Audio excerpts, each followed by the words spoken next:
दोस्तों भाउरो सिंध वासियो अस्सलाम वालेकुम जी अॼु तव्हां सां मुखातिब आहियां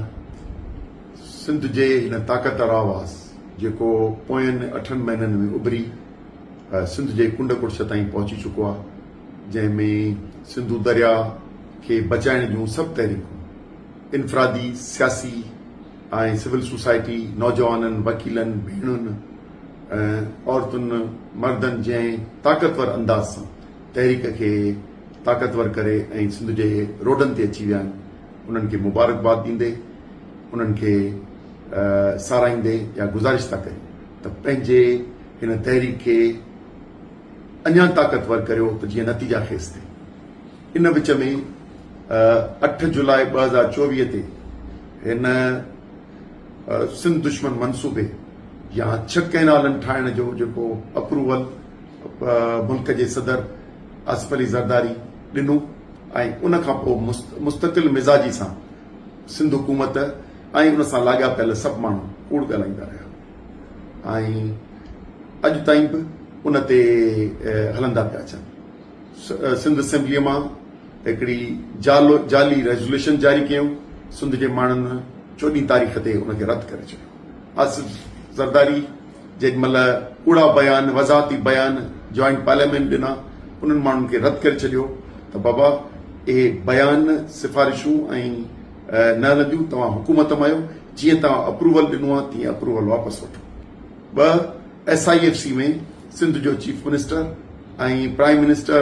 ऐं सभु उहे गॾु हूंदा आहिनि ऐं उही स्कीम SIFC जी आहे उते हा करे आया हिते माण्हुनि खे गुमराह करे ऐं हली रहिया आहिनि यकीनन तव्हांखे आगाह इहो करणो आहे त हिननि सॼी सिंध में जलसनि जो ॿियो ऐं कया आहिनि पर कहिड़े सुवाल इहो आहे त जॾहिं तव्हां मंज़ूर कयो आहे तव्हां हुकूमत में आहियो त वापसि वठो कंहिंजे ख़िलाफ़ तव्हां एहतिजाज कयो जुलूस कंहिंजे लाइ पंहिंजे ख़िलाफ़ या पंहिंजे सदर जे ख़िलाफ़ कंहिं फेडरल गवर्नमेंट न ॾिनो आहे पर अप्रूवल प्रेसिडेंट ऑफ पाकिस्तान ॾिनो आहे प्रेसिडेंट जे ख़िलाफ़ मज़मती आहे या उनखे वापसि वठण लाइ त उहो वाज़े कयो उन करे असीं दोस्तनि खे था चयूं त इन गुमराह कुन प्रोपेगेंडा गुमराह कुन इहे प्रोग्राम जेके सिंध जे माण्हुनि खे वरी हिकिड़ो नओं धोखो था ॾियणु चाहिनि त शायदि हीअ हुकुमरान जमायत बि इन इतिहाद में इन्हनि कैनालनि जे ख़िलाफ़ आहे पर तव्हांखे ॿुधाए छॾियूं इहे जेके बि गॾिजाणियूं रिथियूं वयूं आहिनि इहे सिंध जे माण्हुनि खे वरी हिकिड़ो धोखो ॾियण लाइ आहे त जीअं सिंध जे माण्हुनि जी हीअ जिदोजहद थधी थिए थधी थिए त हीअ अॻिते न वधे ऐं ही ॻाल्हियुनि ॻाल्हियुनि में जेको अप्रूवल आहे इहो वापसि न वठनि ऐं इन्हनि स्कीमुनि ते अमल दरामद थी वञे 6 स्कीमुनि ते उन करे